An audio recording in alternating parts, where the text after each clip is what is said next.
Hello ladies and gentlemen, I am BorderWise and welcome to another Let's Build, because I felt like it. So today what we're building, or trying to build, is an artillery cruiser, because that is something that was suggested the other day, and I woke up the morning I recorded this and thought, you know what, that feels like it's going to be really cool, and so that's what we ended up doing. So, I will confess, most of this video is just me watching CRAM shells flying through the air with kind of a silly grin on my face, because testing is an important part of the building process. That is my excuse, and I'm sticking to it. So, to start off with, we're making a very unoptimized CRAM mortar. I guess it's unoptimized, it's just CRAM, it's using cramped Tetris, which is as I guess invented by me. I've never seen anyone else use this. It's just a convenient way of getting like 4 CRAM cannons in the same space with exactly the same reload time, and arguably could do a much better job. Yeah, in fact, in this configuration, I really should have gone with Diamond Tetris. Whoops, hindsight's 2020. But anyway, so few things to note about this mortar setup. It's on a turret so that I don't have to put local weapon controllers up near the firing pieces, where they're vulnerable to EMP surges and just being blown up in general.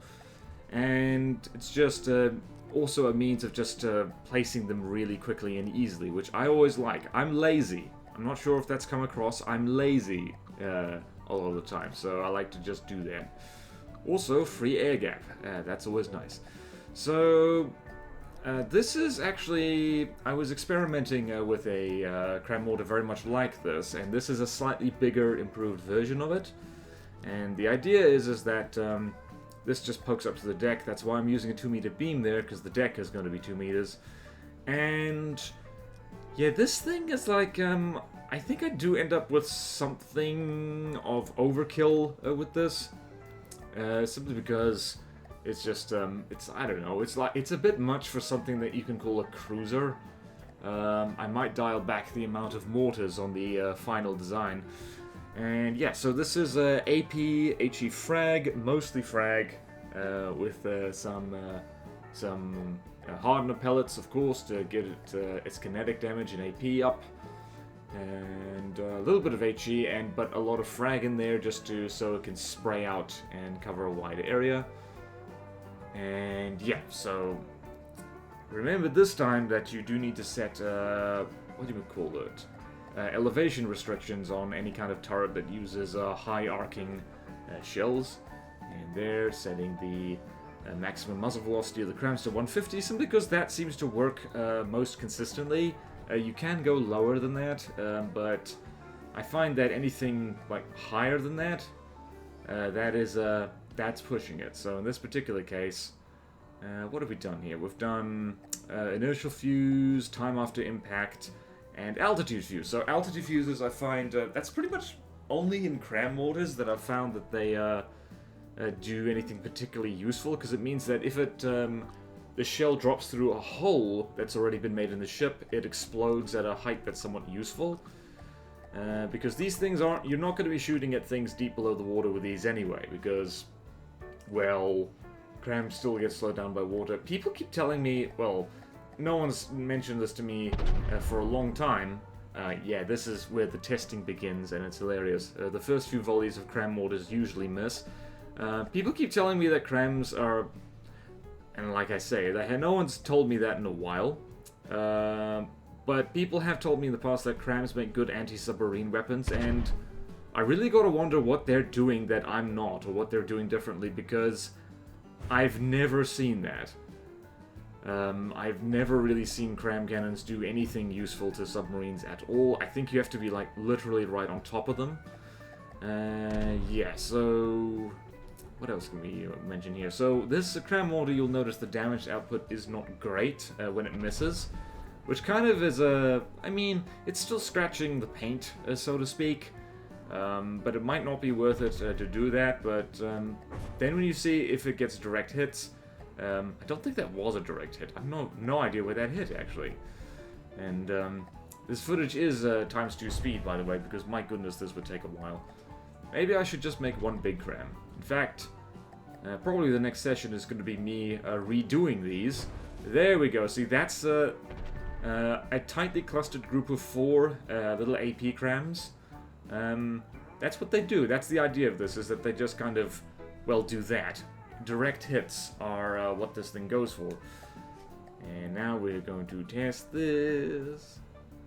And one of the great things about setting up turrets, mortar turrets like this, is that you can stick them right next to each other. You can really jam them in there.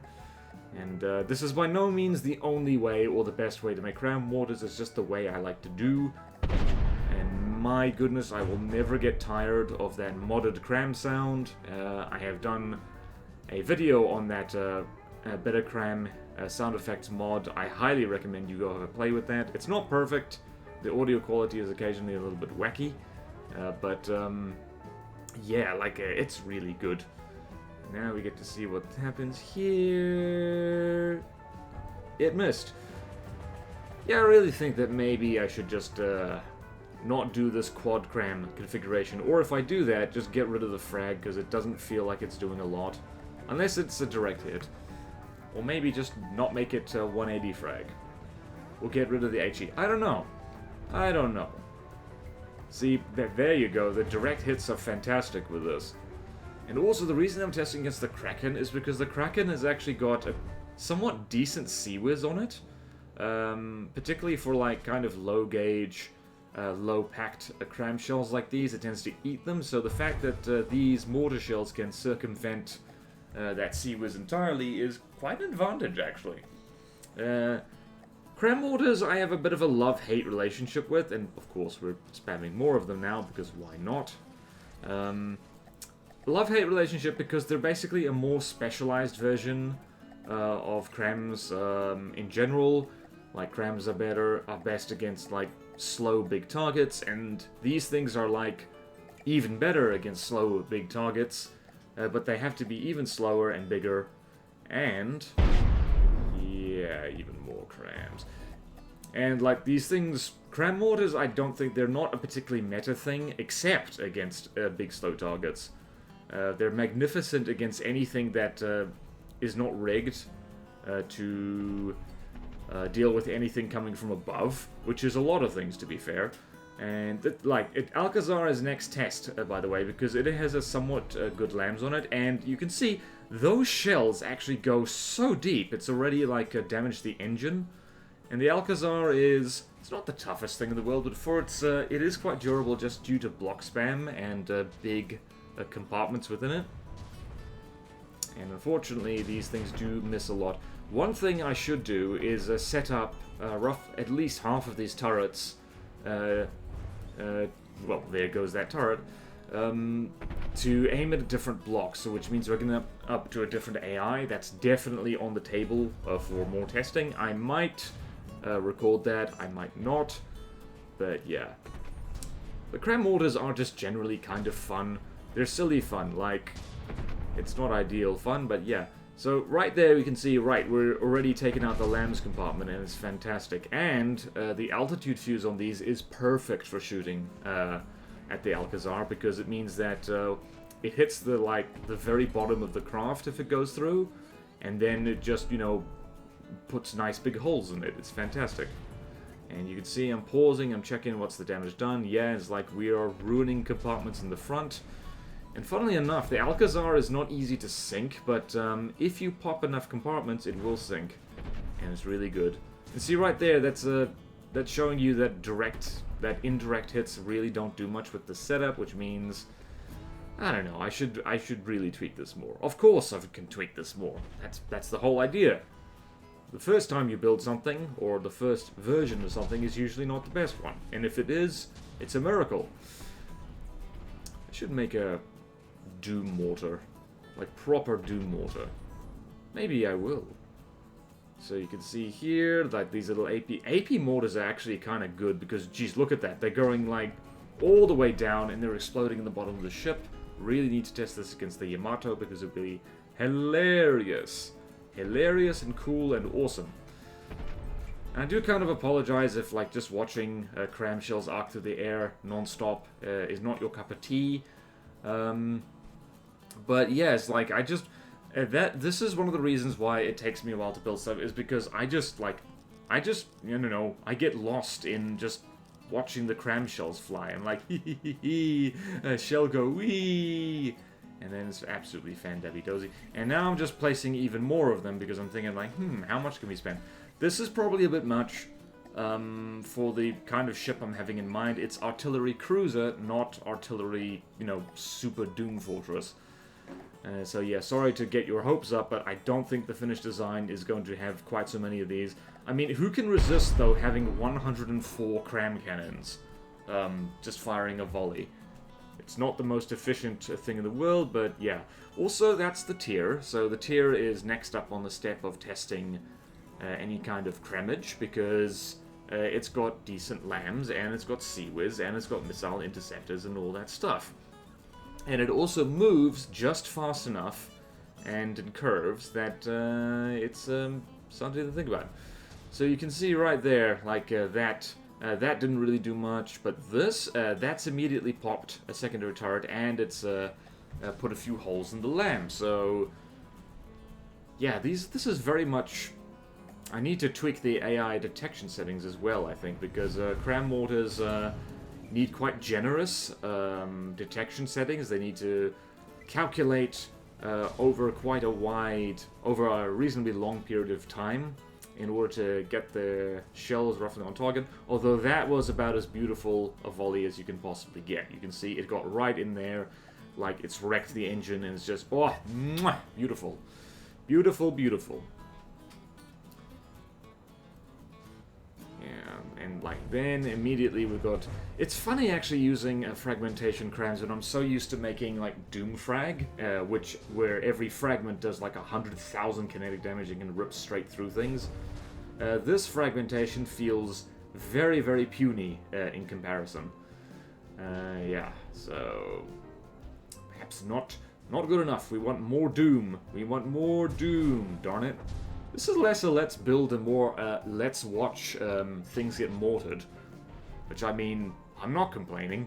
Are you complaining? If you are complaining, type your complaint in the most erudite and succinct and eloquent way possible.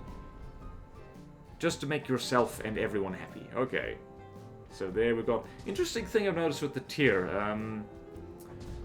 I think, well, let's see if it happens again when it fires its missiles, because I think the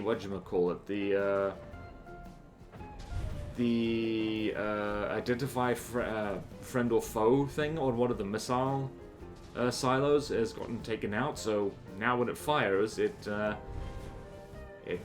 kind of has to lambs its own missiles a bit. And now you can kind of see, yep, I think here, yeah, you can see the sea was shooting its own missiles, and the missiles curving straight back around to hit the tier. And yeah, this is the kind of the problem with, I guess crams in general, but especially cram mortars, is that anything, even if it's only moving at 20 meters per second, if it's moving in curves, it throws off the aim considerably. So yeah, that is a problem. That is a problem. And this thing isn't even going that. It's only going 13 meters per second. So, more work needs to be done. Always more work needs to be done. What can you do? What can you do in a little canoe with the moon shining all around? Except from shoot enemy battle cruisers with mortars. My good, I just almost forgot I was recording at this point, because it's just like, come on, one more good volley. And then I stopped. So now, of course, the plan for this artillery cruiser is it's not going to have just mortars, it's going to have something reasonably doomy, and we've got to get the fortress out of the water just a little bit, so we can, so it doesn't throw off our building with water distortion effects. And give it a second, I'm going to realize any moment now that, yeah, so let's have even width here. So in a video, so that video I did recently on Lamb's turrets, this is me counting out the number of blocks and seeing how much turret space I have to work with. Yeah, so what was I talking about? What was I talking about? Ah, yeah, so turret, testing out turret arrangements on a fortress, I think can be a good idea to give you sense of the scale of whatever it is you're going to build. And so yeah, so now here we get to use actual standard diamond tetras, because I'm going to make a somewhat doomy CRAM. Maybe not the most doomy CRAM you've ever seen, but the idea is that it is a hollow point HE EMP CRAM. So EMP, as no doubt many of you are aware, in alpha test is a little broken. Yes, this is an alpha test, just so we get used to the EMP changes. And yep, surge protectors over there, just because of the wonderful things he does. Okay, so there's the base of the CRAM cannon, and at this point a little voice in my head was saying, like, dude, you can make this slightly more round. People have complained at me, saying, like, you've really got to do round turrets, and I'm like, I'm not that fussed about optimization. The truth is, I know how to do a round turret. It's not that difficult, and if you don't know it off the top of your head, you can always just experiment, and it doesn't take that long.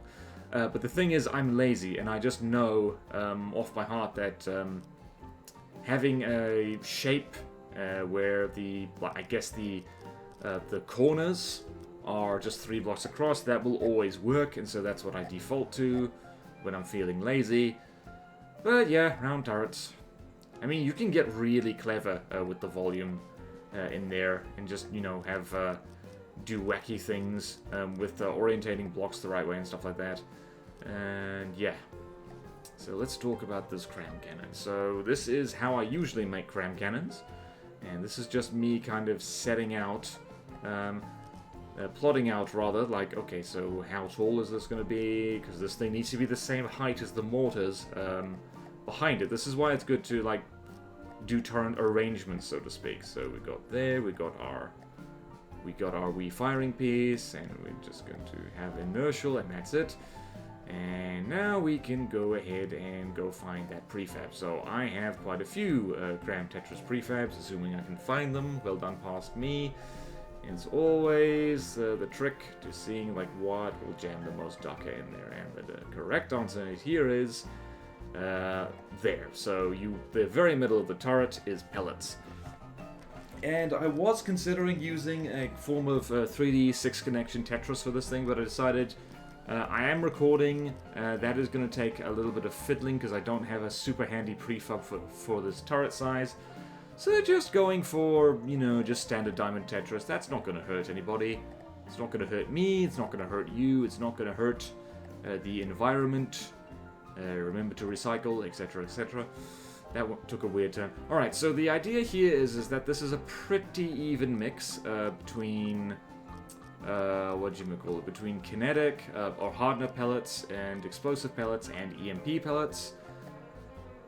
Because, well, it's just, you know, it's the idea. It's like, the thing needs EMP, so it does the overpowered EMP thing. It needs HE, so it can blow up anything that is not EMP susceptible.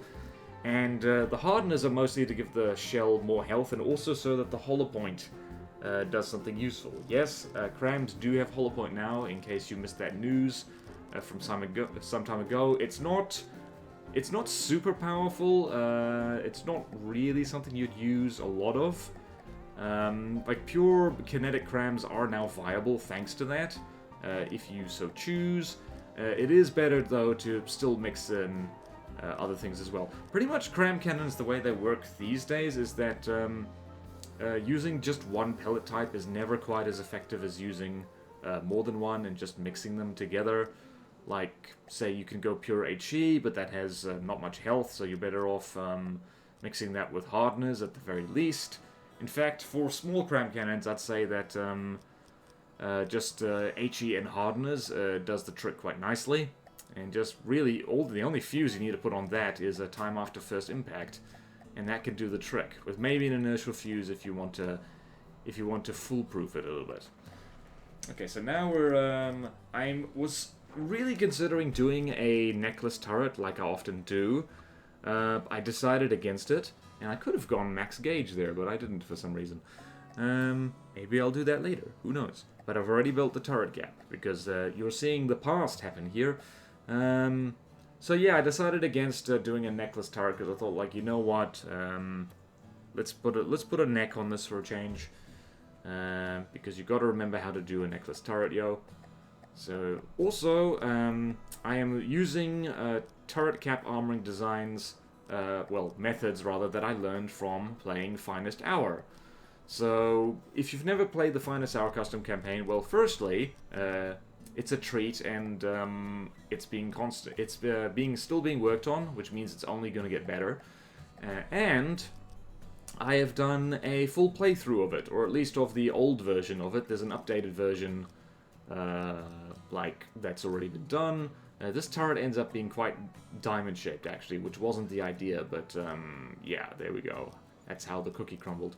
What was I saying? Oh yeah, so one of the great things about Finest Hour is that it kind of taught/reminded me about some kind of handy armoring tricks, because the faction ships in that campaign, they're not allowed to use a lot of the funky things that ships in Nita, for instance, are allowed to use. So they can't use active defenses, they can't use sewers, they can't use lambs, they can't use missile countermeasures and stuff like that. Yeah, so like they're pretty much limited to just armor and just clever layout design in order to... Did I seriously just use... Okay, I hope not. I was thinking I might have used 2 meter beams when I could have used 3 meter beams there.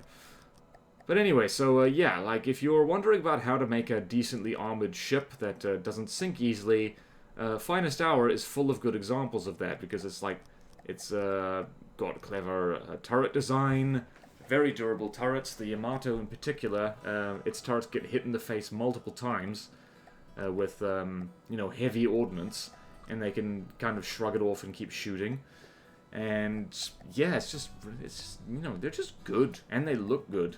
They don't have detection on them, but that's fine. Like, I don't know. I ain't complaining. Are you complaining? If so, complain in the comment section in a very erudite and entertaining way, and then everyone will be happy. Including you, including me. Okay then, and this is me realizing that I've left weird gaps in here, which is no good. No good whatsoever. And I just stick a heavy armor slope in there, because why not? What's the worst that could happen? Apart from everything. And there's like heavy barrels and stuff. And at this point I remember something that I've been reminded of when I built my last giant battleship, and that is barrels get snubbed easily. So by which I mean shot off. So the more fragile bits of your barrel, it's good to put something around them, just to make it a little bit harder for them to get shot off easily. And then I remembered that this works just fine. You can do that, and it looks nice and cool. It does look a little bit weird when the gun is aiming, but you know what? We can all live with that a bit. So there we go. We got a rather funky turret shape, unique turret shape actually. I don't think I've ever made something that looks quite like that. And now we are going to, now that we've done that, we are going to save this fortress as a placeholder, and then we're going to load in a different fortress so we can test that turret on its own, because I want to ensure that it meets certain minimum requirements. And the first minimum requirement is, let's see here, what are you doing? Looking at the numbers, those numbers are pretty good. As yep, we are going to go with, yep, the Alcazar, because the Alcazar is a decent benchmark for this kind of thing. And aim for clusters of blocks, and save it as placeholder number 2. I really need to tidy out all my fortresses. So now we can... Alright, so this is already not a good start. This shell doesn't have quite the health to get through the Alcazar's lambs, which is a bare minimum, I'd say, for a cram of this size, because it's reasonably big, reasonably expensive, and you have to be kind of cunning. So I'm going to take one motor barrel out, and put a flash suppressor in there, which I usually don't resort to, but in this case I think like, let's see if this works. And in this particular case, I don't think it works. I think in this case, yep, it gets closer, but not quite. Also, I don't think the lambs was fully charged then, so it doesn't count. Kablooey and zap. So frustrating. Alright, so now what can we do? What can we do in this little canoe? The obvious thing to do is like, alright, more hardener pellets, which actually is just fine and dandy because this thing isn't relying too much on explosive damage, and there's kind of a very strong diminishing return for a lot of HE damage on a CRAM, so because it does so much. It does almost 40,000, and that's after I placed half of them with other things. Also, hollow point. It is buffing the hollow point, and kablooey. You can see it managed to get in there just fine, and it blew the Alcazar's face off. And one thing I completely forgot about is that laser components are now vulnerable to EMP, so with every shot we are reducing the Alcazar's ability to defend itself properly. You can see there it's just, you know, chunks of laser just falling off. It's might be slightly overpowered actually. So you can see this is something that I thought would complement the mortars quite well, because the mortars get in deep when they do direct hits, and this thing just kind of disables stuff. It wrecks laser components and detection and local weapon controls and all that jazz. And also it blows the face of things off. So it's very nice indeed. So I like that turret. I like that turret a lot. We're going to save it, and then we're going to hop back on the other placeholder fortress, and we're going to put not one, but two of them down. And like I said before, this is probably overkill. I'm probably not going to have this many mortars on the actual cruiser itself. I'm going to remove probably half of them. Like, you know what? 100 CRAM shells is, like, very nice. But also, this is supposed to be a cruiser, not like, you know, like I said, a Doom Fortress Ultra Battleship kind of thing. And we're testing against the tier, because we have to. And it's also a great opportunity to see how well those two hollow point HE EMP CRAMs do against something like the tier with its big lambs and its Seawiz and all that stuff. And immediately you can see, yep, there go a lot of laser components. I do think that the current state of EMP, and this is not a controversial opinion, I think a lot of people think this, I think that EMP is slightly too strong.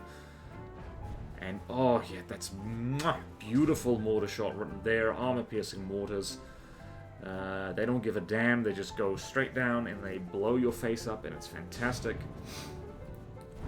And unfortunately, like, I don't know what's happening here. I think that there's, like, maybe the detection needs to be tweaked or something with those, yeah, see that? Like, I have absolutely no idea why that happened. Like, why are they aiming there? That could be a bug, or it could be something I've set up funny. Oh, that was so good. Look at that. It's beautiful. Straight through the middle. And that's me... Ah, yeah, that was me checking the accuracy of this. Just making sure it was actually set up properly. So, yeah. Yeah, that's completely awesome. And that's decent thump damage as well. It's not amazing because the armor penetration isn't that good. But yeah, it's pretty easy. I need to make... You know what I need to do? I need to test out thumpy CRAM mortars. I want to see what happens if you have CRAM mortars which just, you know, are pure kinetic and just pure hollow point. Because I think that might be fun. Indirect hit on the turret there. Yeah, we've definitely done something. I think we might have fried a PID or something on the tier at this point. Because, yeah, she's rolling... Oh, my goodness. Oh, it's so nice. It's so nice. It's so satisfying. The variety of targets that CRAM mortars can actually hit is very limited. It's like... Oh, there, I took a screenshot. It's so limited, so when they do hit and they do something, it's like... Oh, it feels so good. It feels so nice. It feels so nice. Sorry, I'm a CRAM gunner. I can't help it. I can't help what I like. So nice. So I'd say that I won't apologize, but I kind of already did.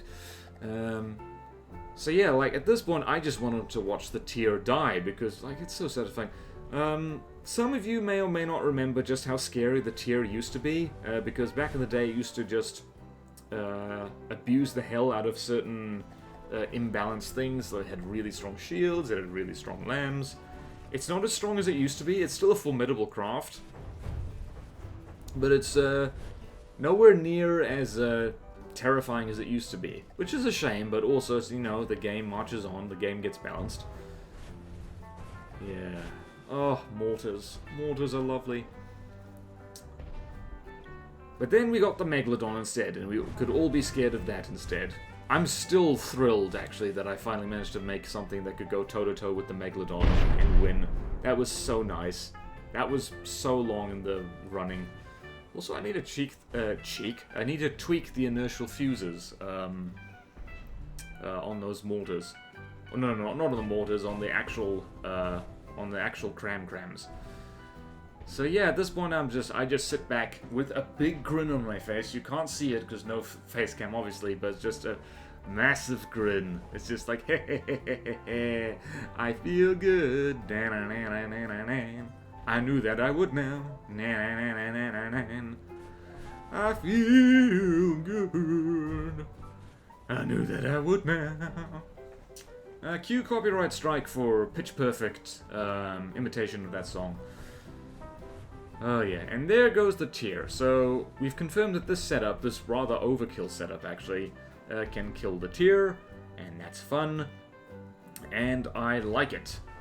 So that's basically the gist of this whole thing. Is just, you know, I was making CRAMs and testing them, and just, if nothing else, this illustrates the constantly testing stuff as you're building them is a pretty solid idea, and CRAMs work best in teams. So yeah, this is, I'm quite happy with this. Like I said, it's overkill, and I'm not going to, probably not going to use all of those mortars, and I'm probably going to tweak them some more, but that's for another day.